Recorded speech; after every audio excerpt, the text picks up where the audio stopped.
Good morning, children.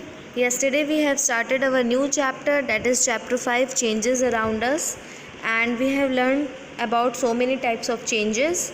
And today we are going to see a few more types of changes. That is, the first one is physical change and chemical change. So, what is physical change? Physical changes in a substance affects its physical properties, and the changes in which no new substance is formed is known as physical changes. A few examples of physical changes are tearing of paper, mixing of salt with water, and sublimation of ammonium chloride.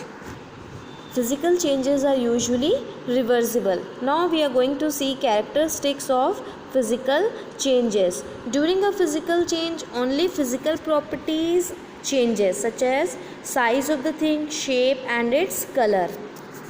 Second point, during a physical change, no new substance is formed. I told you no new substance is forming during this change, and a physical change can be either reversible or irreversible depending upon the that substance, and no very small amount of energy is either absorbed or evolved during a physical change. Okay, so these are the few of the characteristics of physical change. No new substance is formed is very important, and it changes only its physical appearance. Now next type of change is chemical change.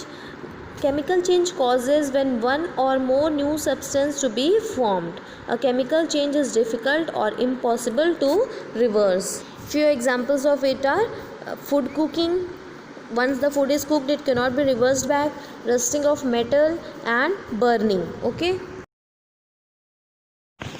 Now characteristics of chemical changes. During a chemical change, one or more new substances are formed. Second point, chemical changes are permanent. It is very difficult to reverse it back.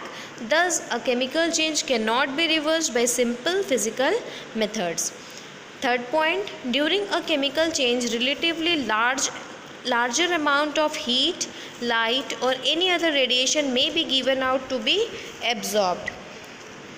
And last point, during a chemical change, both the physical and chemical properties of a substance are changed. Okay, so most of the chemical changes are irreversible. The characteristics of reactants and products are different, and so that's why new products are formed, and it occurs between reactants.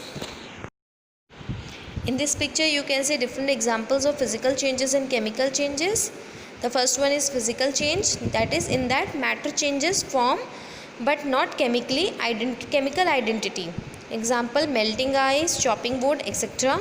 And in the chemical changes, a chemical reaction occurs and new products are formed. Example, burning of wood turn into ashes, and rotting of banana, mixing vinegar and baking soda, fireworks, etc.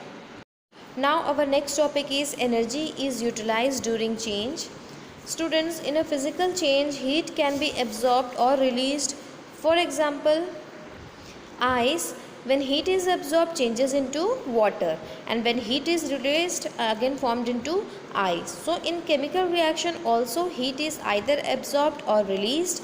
For example, in the formation of nitric oxide, heat is absorbed. If water is poured on limestone, heat is released. Hence, in all physical and chemical changes, either heat is released or absorbed. So, during these reactions, during these changes, energy is utilized and either heat is absorbed or released.